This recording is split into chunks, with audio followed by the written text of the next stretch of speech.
पंच पुष्प में से एक पुष्प पारिजात का फूल,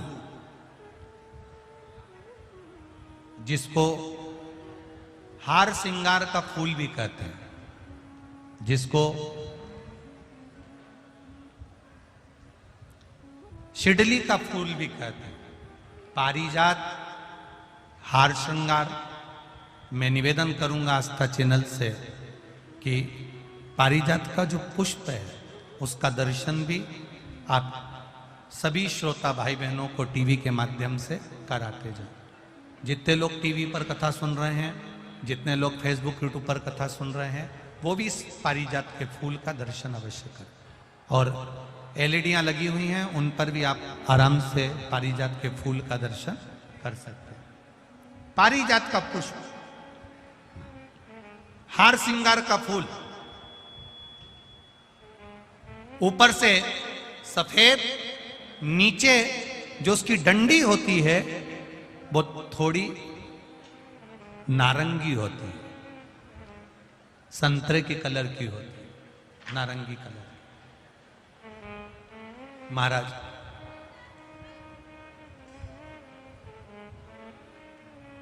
रात्रि में खिलने वाला ये फूल, रात्रि में जो फूल खिलता है ये पारिजात का, और हार श्रृंगार का जो ये पुष्प है, जिसको हार श्रृंगार भी कहते हैं, पारिजात भी कहते हैं, और कहीं कहीं इसको शिडली का पुष्प भी कहते हैं। ऊपर से सफेद होता है, नीचे उसकी जो डंडी होती है वो नारंगी कलर की होती है। शिव कथा कर रही है, शिव महापुराण का चरित्र कर रहा है। जिस समय पर संतान की प्राप्ति नहीं होती या किसी कारणवश, किसी कारण से हमारे यहां वंश की वृद्धि नहीं होती, तब देवाधिदेव महादेव की आराधना पारिजात के फूल से करी जाती है। अब उस पुष्प को चढ़ाने का एक तरीका है, जरा ध्यान दीजिएगा। पंच पुष्प शिव महापुराण की कथा आप लोग सुनने के लिए बैठे हो, बड़ी आस लगाकर बैठे हो, उसको समझिएगा। पारिजात का जो फूल शिव जी को चढ़ता है, भगवान देवाधिदेव महादेव को चढ़ता है, जैसे ये शिवलिंग है, मान लो ये शंकर भगवान का शिवलिंग है, ये जलाधारी है, ये जल नीचे गिरने का स्थान। आप लोगों ने पहले कथा सुनी है ना सबने, आपको सबको मालूम होगा। राइट में गणेश जी खान, लेफ्ट में कार्तिकेय का स्थान, बीच में अशोक सुंदरी की जगह। जहां पर यह शिवलिंग रखा है वो माता पार्वती जी का हस्त कमल, शिवलिंग के रूप में, शंकर भगवान के रूप में यह शिवलिंग है। ऊपर से जो एक एक बूंद जलाधारी नीचे गिरती है वो शंकर भगवान की 5 लड़कियां, जया, विषहरा, शामली बारी, दौतली और देव, ये शंकर जी की 5 बेटियां। वंश वृद्धि के लिए, कार्य सिद्धि के लिए, वैभव प्राप्ति के लिए, या अपने हृदय की सुख समृद्धि के लिए, संतान प्राप्ति के लिए पारिजात हार श्रृंगार के फूल की शिव जी को आराधना होती है। हार श्रृंगार का जो पुष्प होता है, अशोक सुंदरी वाली जगह पर हम पारिजात के पुष्प को समर्पित करते हैं। उसकी डंडी का जो मुख है वो शिवलिंग की ओर होता है जब हम अपना अशोक सुंदरी पर चढ़ाते हैं, और फूल का मुख इधर होता है। वापिस उसी पारिजात के पुष्प को उठाकर हम माता पार्वती जी के हस्त कमल पर, जो गोल हस्त कमल है, वहां समर्पित करते हैं। उस जगह पर माता पार्वती जी की ओर से जो पुष्प समर्पित किया जाता है, उसकी डंडी पारिजात की हमारी ओर होती है, पुष्प का मुख महादेव की ओर होता है। तीसरी जगह जब हम पारिजात के पुष्प को अशोक सुंदरी पे से उठाकर जगत जननी के हस्त कमल पर रखते हैं, हस्त कमल पे से उठाकर देवाधिदेव महादेव के शिवलिंग पर रखते हैं, उस समय पर पारिजात के पुष्प की डंडी शिवलिंग के ऊपर होती है और फूल का मुख अपनी ओर होता है। इस जगह पर पारिजात के पुष्प की डंडी के केसर से ही महादेव को त्रिपुंड लगाया जाता है और महादेव से प्रार्थना करी जाती है। अब पारिजात के फूल का केसर कैसे बनाना है वो भी एक बार आप लोग अच्छे से समझे। जैसे मान लो अभी पारिजात का तो फूल यहां पर नहीं है, पर आप टीवी पर दर्शन कर रहे होंगे। पारिजात पुष्प की जो पीछे की डंडी होती है, फूल सफेद और पीछे जो डंडी होती है नारंगी कलर की, केसरिया कलर की, उसको तोड़ लिया जाता है। तोड़कर ऐसी 25-50 फूल की पीछे की डंडी को तोड़कर उसको रख दिया जाता है। उसको धूप में नहीं सुखाते, केवल घर में उसको एक कटोरी में या थाली में रख दो, वो धीरे धीरे सूख जाएगा। सूखने के बाद उसको पीस लो, पीसकर उसका चंदन तैयार हो जाएगा पारिजात फूल की उस डंडी का।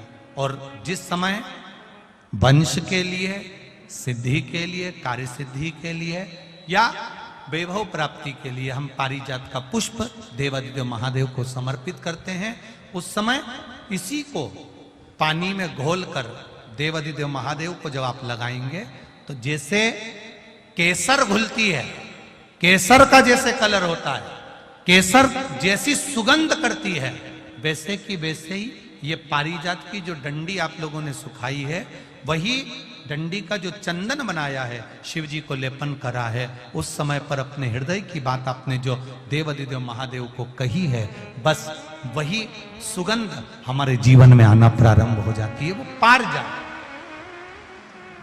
हार श्रृंगार।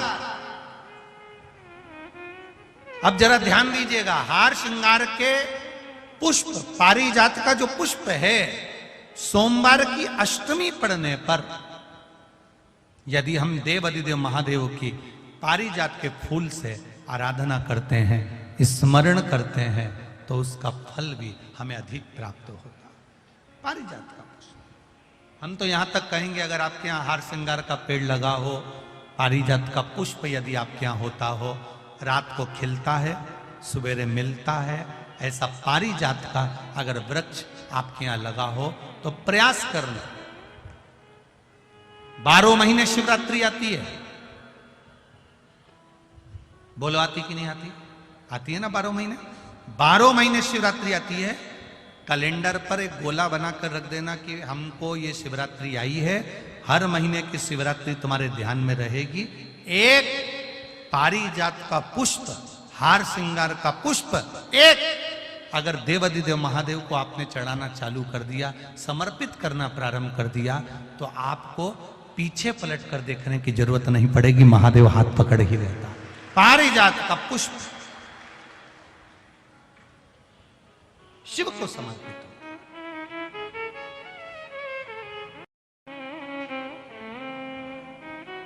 सफेद कलर का पुष्प है, आप टीवी पर दर्शन कर रहे होंगे।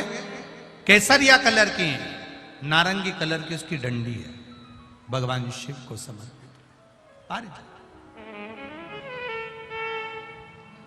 जब हम देवादिदेव महादेव को जल समर्पित करते हैं, भगवान शंकर को जब हम जल चढ़ाते हैं, उस समय पर भी भगवान को अगर तुम्हारे पास में थोड़ा सा पारिजात की जो डंडी है सुखाई है, आपने पारिजात फूल के नीचे की जो डंडी है उसको तुमने सुखाकर अगर चंदन बनाया है, तो वो चंदन आप प्रतिदिन भी देवादिदेव महादेव को समर्पित कर सकते हो। पारिजात पुष्प। एक बात और हमारे स्मरण में रहे,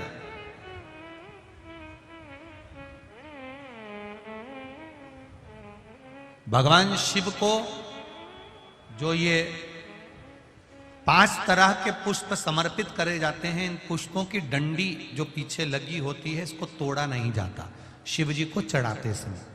इसका स्मरण आपको रहे।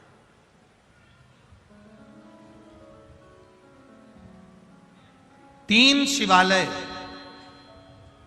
ऐसे हैं जहां पर पारिजात के पुष्प को समर्पित कर देने से, भगवान शंकर को अगर पारिजात का पुष्प समर्पित किया जाता है तो मनवांचित फल की प्राप्ति होती है।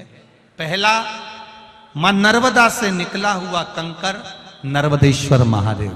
अगर कहीं नर्मदा जी के कंकर से शिवलिंग बना हुआ है तो मां नर्मदा के शिवलिंग पर पारिजात का पुष्प समर्पित होता है। दूसरा, जो शिवालय एकांत में हो, एकांतेश्वर महादेव जो एकांत में बैठे हो, भले ओटले पर बैठे हो, अकेले बैठे हो, एकांत में बैठे हो, वो एकांतेश्वर महादेव पर भी पारिजात का पुष्प समर्पित कर देने से, अगर कोई अदालत का कोर्ट केस होता है तो बाबा देवादिदेव महादेव का मात्र पारिजात पुष्प का स्मरण या उसको समर्पित कर देने से भी फल की प्राप्ति होती है। तीसरा, ऐसा शिवालय जो नदी के तट पर हो, सरोवर के तट पर हो, कुंड के तट पर हो, बावड़ी के तट पर हो, कुएं के तट पर हो। आप सब लोग तो ग्रामीण क्षेत्र के निवासी हैं और जितने लोग भी कथा सुन रहे हैं आस्था चैनल पर, फेसबुक, यूट्यूब पर, सबके स्मरण में होगा, पहले हमारे जो पूर्वज होते थे वो कुआं बावड़ी के पास में शंकर जी का शिवलिंग रख देते थे।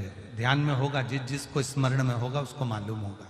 शिवलिंग लाते थे और जहां कुआं होता था, बावड़ी होता था, तालाब होता था, नदी होती थी, उसके तट पर, उसके पास में शिवलिंग रख देते थे। कारण क्या है? किसी जलाशय, कुआं, बावड़ी, तालाब, नदी, सरोवर, इसके पास में जो शिवलिंग होता है उस शिवलिंग को बहुत सिद्ध करने की जरूरत नहीं होती। स्वयं गंगा मैया उस कुंड बावड़ी के रूप में रहकर शिवलिंग को सिद्ध कर देती है और वहां स्वयं विराजमान हो जाती है महाराज। वहां पर भी यह हार श्रृंगार, पारिजात का पुष्प शिव को समर्पित किया जाए। 3 जगह ऐसी है जहां कभी मौका मिल जाए और तुम्हारे पास में पारिजात का फूल हो और कहीं तुम्हें मिल गया